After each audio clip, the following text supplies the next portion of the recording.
ದಾಸೋಹಕ್ಕೆ ಅನ್ವರ್ಥ, ಬದುಕಿಗೆ ಅರ್ಥ ಕಲ್ಪಿಸುವ ತಪೋಭೂಮಿ ಸಿದ್ಧಗಂಗಾ ಮಠ. ಹ್ಯಾಕ್ ಸ್ವಾಮೀಜಿ, ಅಮರ್, ಅಕ್ಬರ್, ಆಂಟೋನಿ ಎಲ್ರು ಸಿಗ್ತಾರಲ್ಲ.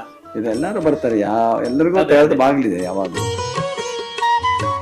ದಿವಸಕ್ಕೆ 10,000-15,000 ಜನ ಪ್ರಸಾದ ಸ್ವೀಕರಿಸ್ಕೊಂಡು ಹೋಗ್ತಾರೆ. ಸಿದ್ಧಲಿಂಗೇಶ್ವರ ಕೃಪೆ ಅದೇ, ನನಗೆ ಗೊತ್ತಿಲ್ಲ. ಈಗ ಶಿಕ್ಷಣ ಸಂಸ್ಥೆಗಳಲ್ಲಿ ಬೆರಳೆಣಿಕೆಯ ಮಕ್ಕಳನ್ನ ಹ್ಯಾಂಡಲ್ ಮಾಡೋದು ಕಷ್ಟ ಆಗಿರುತ್ತೆ. ಇಷ್ಟು ಸಾವಿರಾರು ಸಂಖ್ಯೆಯಲ್ಲಿ ಮಕ್ಕಳನ್ನ ಹ್ಯಾಂಡಲ್ ಮಾಡಬೇಕು ಅಂದ್ರೆ ಆ ವ್ಯವಸ್ಥೆ ಹೇಗಿದೆ ಸ್ವಾಮೀಜಿ? ಎಲಿಫೆಂಟ್ ಕ್ಯಾಚರ್ಸ್ ಅಂದ್ರೆ ಆನೆ ಹಿಡಿಯೋದು ಅಷ್ಟು ಸುಲಭ ಅಲ್ಲ. ಹೌದೌದು.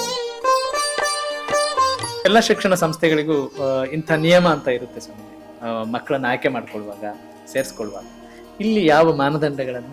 ಯಾವ ಮಾನದಂಡ ಅಪ್ಲಿಕೇಶನ್ ಕೊಡ್ತೀವಿ, ಬರ್ತಾರೆ, ಸೇರಿಸ್ಕೊಂತೀವಿ. ಅವ್ರು ಇನ್ನೆಲ್ಲ ನೋಡಲ್ಲ, ಏನು ಕೇಳಲ್ಲ. ಒಂದು ಕರುಣಾಜನಕ ಸ್ಥಿತಿಗೆ ಏನ್ ಕಾರಣ? ಆಧುನಿಕತೆ ಬೆಳೆದಾಗೆಲ್ಲ ಮಾನವೀಯತೆ ಬೆಳೀತಾ ಇದೆ. ಮನೆಯಲ್ಲಿ ಒಳ್ಳೆ ವಾತಾವರಣ ಇದ್ರೆ ಮಕ್ಕಳು ಒಳ್ಳೆತನ ಬೆಳೆಸ್ಕೋತಾರೆ. ಅವ್ರಿಗೆ ಮನೆಯಲ್ಲೇ ಒಳ್ಳೆ ವಾತಾವರಣ ಸಿಗದೆ ಹೋದ್ರೆ ನಾವೆಲ್ಲ ಕಲ್ಸಕ್ಕಾಗಲ್ಲ.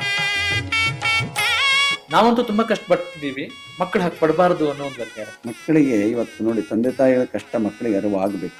ಅರಿವಾದ್ರೆ ಅದ್ರ ಬೆಲೆ ಗೊತ್ತಾಗುತ್ತೆ. ಪ್ರಸ್ತುತ ಸರ್ಕಾರದ ಗ್ಯಾರಂಟಿ ಯೋಜನೆಗಳ ಬಗ್ಗೆ, ಗ್ಯಾರಂಟಿ ಯೋಜನೆಗೆ ನನ್ನ ಬೆಂಬಲ ಇದೆ. ಉಳ್ಳವರಿಗೆ ಗ್ಯಾರಂಟಿ ಬೇಡ, ಇಲ್ಲದವರಿಗೆ ಗ್ಯಾರಂಟಿ. ಅವ್ರು ನೋಡಿದಾಗ ಸೋಜಿಗ ಅನ್ಸಿದ್ದಿದ್ಯಾ, ಏನಿದು, ಯಾವ ವಿಚಾರ? ಇವತ್ತು ಅವ್ರನ್ನ ಊಹೆ ಮಾಡ್ಕೊಳಕ್ ಆಗಲ್ಲ. ಇವತ್ತು ಅವರ ಏನಪ್ಪಾ, ಅವ್ರು ಹಿಂಗಿದ್ರ ಹಿಂಗಿರಕ್ ಸಾಧ್ಯನಾ ಅನ್ನುವಂತ ಚಿಂತನೆ ಮಾಡ್ಬೇಕಾಗುತ್ತೆ.